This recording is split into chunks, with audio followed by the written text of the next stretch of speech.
ધોરણ 4 વિષય computer chapter પહેલું એનું સ્વાધ્યાય જોઈએ. ગુજરાતી મીડિયમ નવનીત કંપની છે. ક્લિક એન્ડ લર્ન એમાં છે જોઈએ. MS વિન્ડો 10નું મોડલ છે અને MS ઓફિસ 2016નું વર્ઝન. ચેપ્ટર એનું સ્વાધ્યાય જોઈએ. કૌંસમાં આપેલા શબ્દોમાંથી યોગ્ય શબ્દ પસંદ કરીને ખાલી જગ્યા પૂરો. એમાં પહેલી ખાલી જગ્યા જોઈએ. કોઈ કાર્ય કરવા માટે અથવા ડેટા પર કાર્ય કરવા માટે કોમ્પ્યુટરને આપેલી તર્કબદ્ધ સૂચનાઓને ખાલી જગ્યા કહે છે. તેનો સાચો જવાબ આવે છે પ્રોગ્રામ.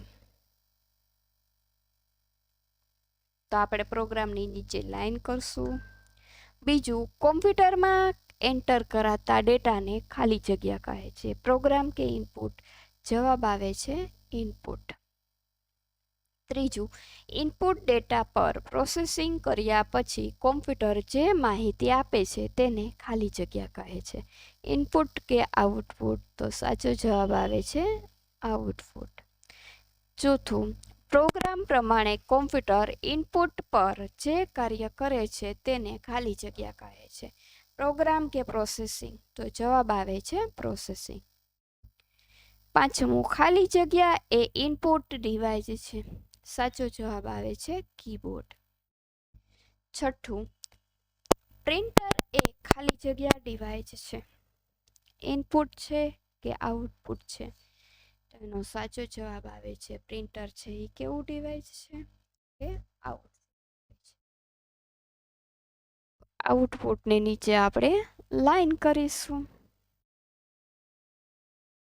સાતમું, ખાલી જગ્યા ને વિઝ્યુઅલ ડિસ્પ્લે યુનિટ પણ કહે છે. સાચો જવાબ આવે છે મોનિટર. મોનિટરની નીચે લાઈન કરીશું. આઠમું, ખાલી જગ્યાને પોઇન્ટિંગ ડિવાઇસ પણ કહે છે. સાચો જવાબ આવે છે માઉસ. માઉસની નીચે લાઈન કરીશું. નવમું, ખાલી જગ્યાને કોમ્પ્યુટરનું મગજ કહે છે. જવાબ આવે છે CPU. CPUની નીચે લાઈન કરીશું. 10મું, ખાલી જગ્યા યુનિટમાં CPU અને અન્ય ઇલેક્ટ્રોનિક ઘટકો હોય છે જે CPUને પ્રોગ્રામ મુજબ ઇનપુટ ડેટા પ્રોસેસ કરીને માહિતી તૈયાર કરવામાં મદદ કરે છે. સાચો જવાબ આવે છે પ્રોસેસિંગ. 11મું, ખાલી જગ્યા યુનિટ બધા જ ડેટા, પ્રોગ્રામ અને માહિતીનો સંગ્રહ કરે છે. મેમરી કે પ્રોસેસિંગ? જવાબ આવે છે મેમરી. 12મું, લખાણ અથવા ચિત્રની છપાયેલી નકલને ખાલી જગ્યા કહે છે. જવાબ આવે છે હાર્ડ કોપી. 13મું, કોમ્પ્યુટરમાં સંગ્રહાયેલી નકલને ખાલી જગ્યા કહે છે. જવાબ આવે છે સોફ્ટ કોપી. બીજો પ્રશ્ન, નામ આપો. એમાં પહેલું છે કોમ્પ્યુટરના 3 મુખ્ય કાર્ય. જવાબ જોઈએ. પહેલું ઇનપુટ, બીજું પ્રોસેસિંગ અને ત્રીજું આઉટપુટ. ત્યારબાદ આગળ બીજો પ્રશ્ન, કોમ્પ્યુટરના 3 મુખ્ય ભાગ. પહેલું છે ઇનપુટ ડિવાઇસ, બીજું છે પ્રોસેસિંગ ડિવાઇસ અને ત્રીજું છે આઉટપુટ ડિવાઇસ. ત્રીજો પ્રશ્ન, 2 ઇનપુટ ડિવાઇસના નામ. એમાં પહેલું છે કીબોર્ડ, બીજું છે માઉસ. ત્યારબાદ નેક્સ્ટ પ્રશ્ન, 2 આઉટપુટ ડિવાઇસના નામ. સાચો જવાબ આવે છે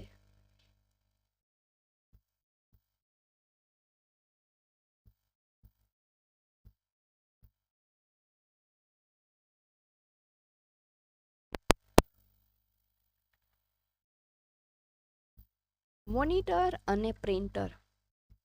ત્યારબાદ 5મો પ્રશ્ન, CPU બોક્સના 2 યુનિટ એકમોના નામ. પહેલું છે મેમરી યુનિટ અને બીજું છે પ્રોસેસિંગ યુનિટ. ત્યારબાદ 6થું, 2 પ્રકારના પ્રિન્ટર. પહેલું છે ઇન્કજેટ પ્રિન્ટર અને બીજું છે લેસર પ્રિન્ટર. ત્રીજું, પ્રશ્નોના ઉત્તર આપો. એમાં પહેલું છે ઇનપુટ એટલે શું?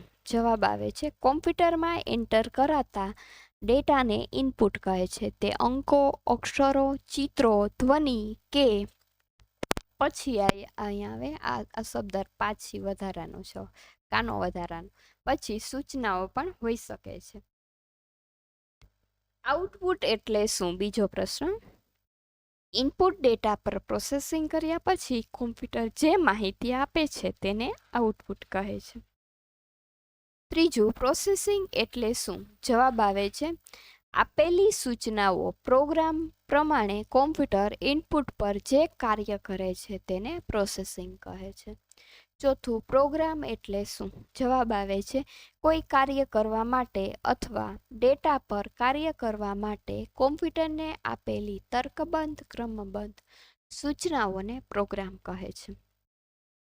પાંચમું, સીપીયુના મુખ્ય બે કાર્ય કયા છે? જવાબ આવે છે, પ્રોસેસિંગ પ્રક્રિયા, સ્ટોરેજ સંગ્રહ. હવે ચોથું, નીચે આપેલા ભાગોના કાર્ય લખો. પેલું, કીબોર્ડ. કોમ્પ્યુટરને આપવાની સૂચનાઓ અથવા ડેટા એન્ટર કરવા માટે કીબોર્ડનો ઉપયોગ થાય છે. બીજું, માઉસ. સ્ક્રીન પર ચોક્કસ જગ્યાનો નિર્દેશ કરવા માટે માઉસનો ઉપયોગ થાય છે. ત્રીજું, પ્રોસેસિંગ યુનિટ. જવાબ આવે છે, સીપીયુને પ્રોગ્રામ મુજબ ઇનપુટ ડેટા પ્રોસેસ કરીને માહિતી તૈયાર કરવામાં આવે છે. ચોથું છે મેમરી યુનિટ. મેમરી યુનિટ બધા જ ડેટા, પ્રોગ્રામ અને માહિતીનો સંગ્રહ કરે છે. જોડકા જોઈએ. જોડકા જોડો. એ વિભાગ, ઉત્તર અને બી વિભાગ. તો પેલું છે ઇનપુટ, એની સામે આવશે ડી, એન્ટર કરેલો ડેટા. બીજું છે આઉટપુટ, જવાબ આવશે સી, તૈયાર કરાયેલી માહિતી. ત્રીજું છે પ્રોસેસિંગ, સામે જવાબ આવશે ઈ, ડેટા પર કરાતી પ્રક્રિયા. ચોથું છે પ્રોગ્રામ, સામે જવાબ આવે છે એ, તર્કબદ્ધ સૂચનાઓ. પાંચમું સ્ટોરેજ, એની સામે જવાબ આવે છે બી, મેમરી યુનિટ. તો અહીં આપણું ચેપ્ટર પૂરું થાય છે. Thank you.